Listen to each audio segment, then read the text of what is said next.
Today, we're going to the beach for rock and shell collecting. I reached some plains so vast that I did not find their limit anywhere I went, although I traveled over them for more than 300 leagues.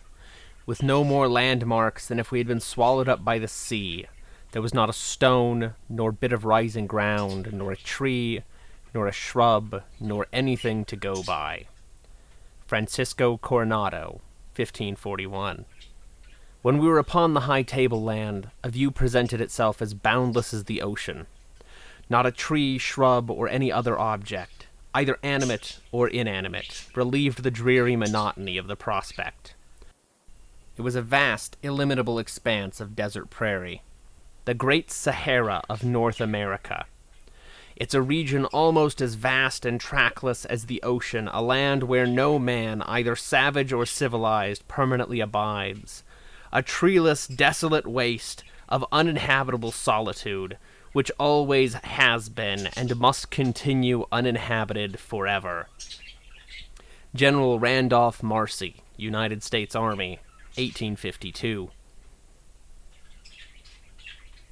I feel like those are rather harsh descriptions of where I live.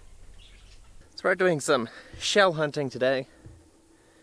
We're having to go back in time a bit. Where we are now is, about a million years ago. As you go down the rocks, as we get to these sections here, is where the Western Interior Sea dried up. That's about 70 million years ago.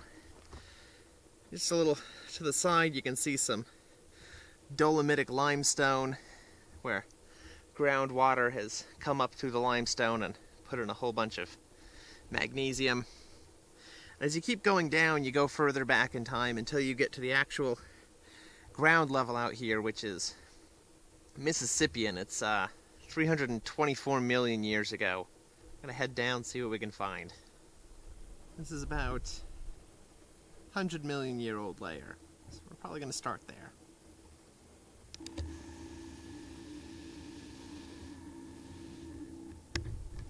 So we've got an interesting bit of patterning here. You can see the surface of the ocean floor creeping out here.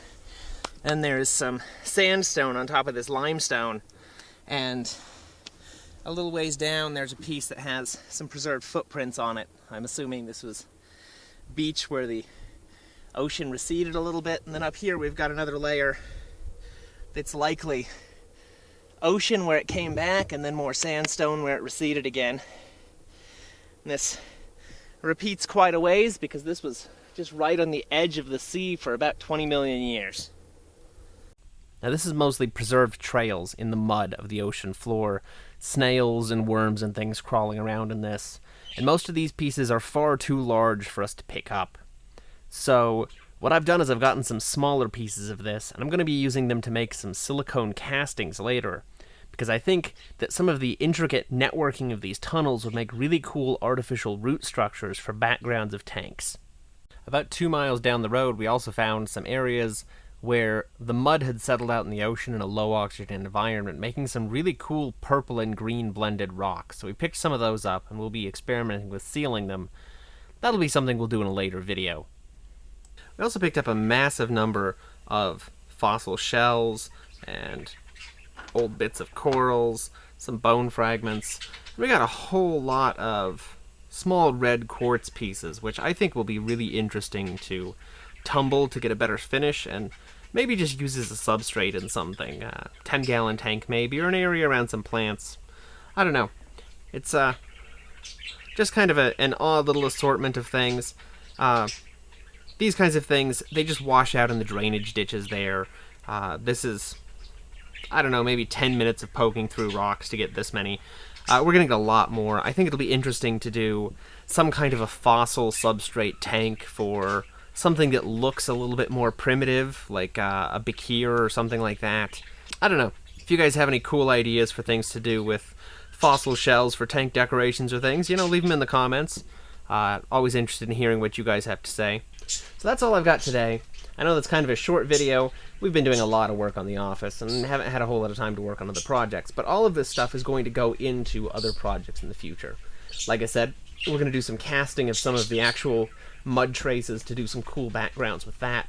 Most of the really, really interesting rocks that I picked up are siltstone or mudstone, because, you know, when you get rocks that are made in the bottom of the ocean, they're just made out of particulate that's too small to really hold the rocks together. And the thing that gives plateaus out in the southwest their crazy shape, where it's just straight and then it drops off, is that the only rock in that entire bundle that has any sort of integrity is the stuff up on the top, like cap rock. And when you see it, you know, in the Grand Canyon or something where it comes off and then it drops and it juts out again, it's because it hit another hard section of rock. And everything in the middle is really soft, sedimentary stuff that you get it wet, you rub your thumb on it, and you could wear it away that way. So we're going to have to look at ways to seal that kind of stuff and get something interesting out of that. But going forward, there will be a lot of cool projects I'm hoping to come from this. And I'd be interested in hearing any ideas you guys have for this material. See you next time.